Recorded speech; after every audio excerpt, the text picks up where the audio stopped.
All right, let's talk a bit about phrasing. Again, some people have pointed out to me that they like my phrasing as part of my playing, and I guess that's a good compliment to have.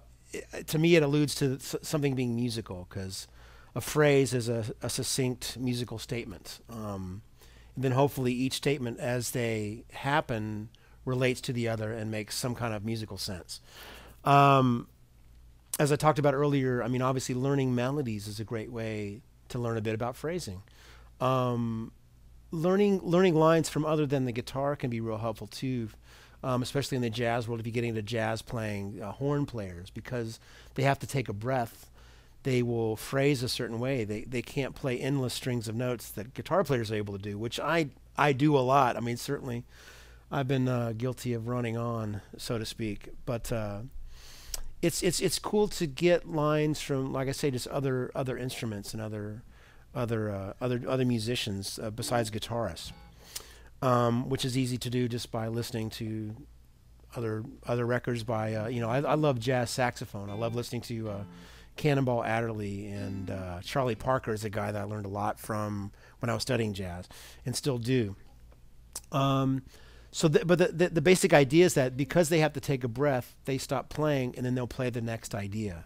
And that's something that you can work on the guitar by simply breathing, or you can either sing with your notes, or if you're shy doing that, just maybe be conscious of taking a breath, and when you need to take another breath, you stop that phrase and play another phrase.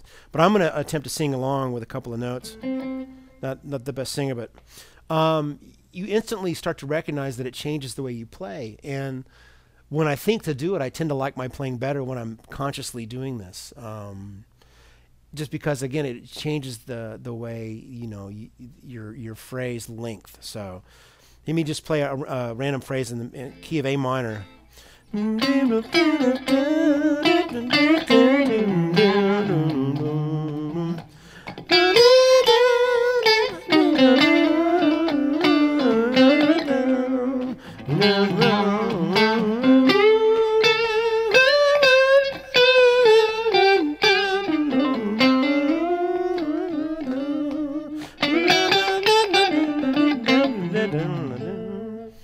Now, I couldn't really hear my voice that well over my guitar, so I'm not sure how accurate my pitches were.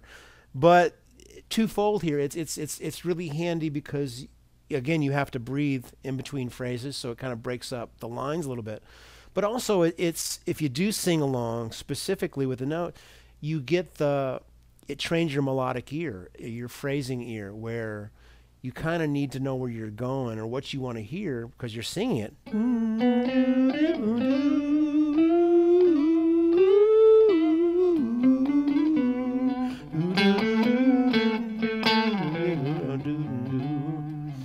And I think ultimately that's my goal. I want to be able to play any melodic idea that I have. I want to immediately be able to apply it to the instrument. And the true art of improvisation is exactly that. Now, it might be phrases you've played before, which is fine. Improvising is like any language. Essentially, you're speaking a language. So, a great poet might be using words that he's heard before, but it's how he assembles them. It's how the poet puts it together. And that's kind of what you're doing as an improviser. You're creating a piece of poetry on a good day where, you might be using some of the same phrases, but it's how your melodic ear guides you and how you connect them that makes it unique and special to that moment, that particular event. So this is a great way of doing it. This is a great way of connecting that musical ear with your fingers and being able to get them to work as one. Hopefully, that's like I say, on a good day, that's what I'm trying to do. So, so along with that, by phrasing in a vocal way, that's a good way to work on that.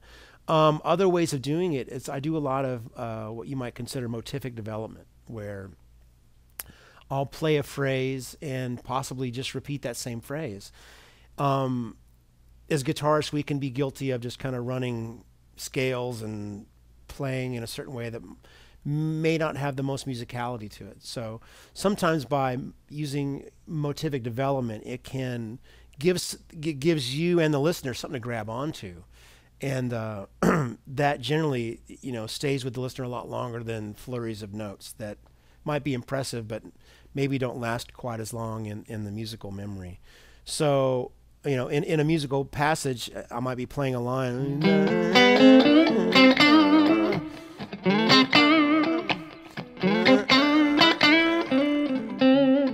So I took a phrase.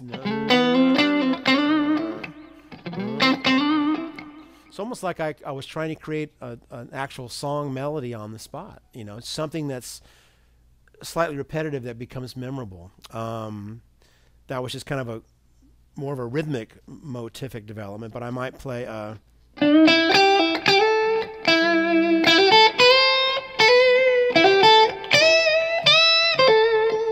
so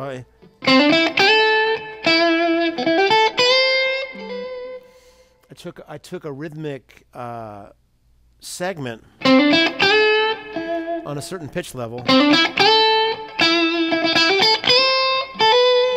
took that same rhythmic idea and played it at a different pitch level, in a way of creating a bit of tension. I set it up and I landed on if I'm thinking A minor there, which I was, landed on the ninth.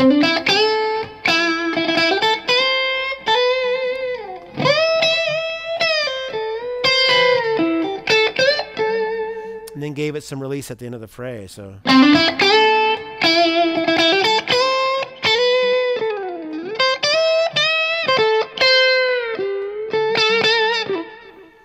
that can be done in other rhythmic ways. I love setting up over a series of chord changes, maybe some common tones that can work throughout the changes. There's a tune I have called A Night to Remember, and the ending solo section. Another D minor tune. D minor to F major to B flat major.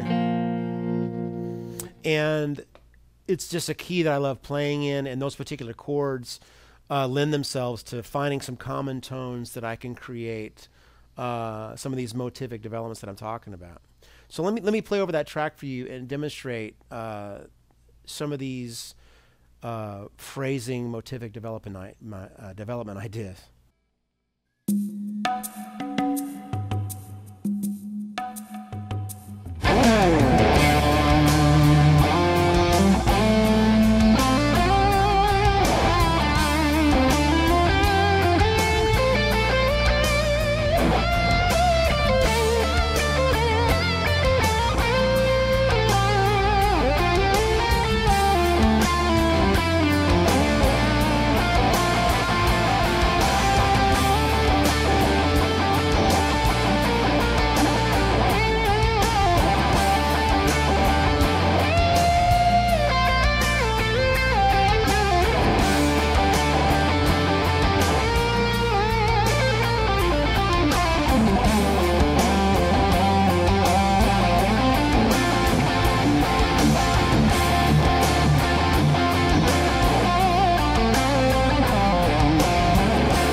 Okay, so just improvising there, but hopefully I got to a couple spots where you realized that I was just applying some of the same things we talked about with some of the motivic development. I may not remember specifically exactly what I did right now because it was kind of off the cuff. But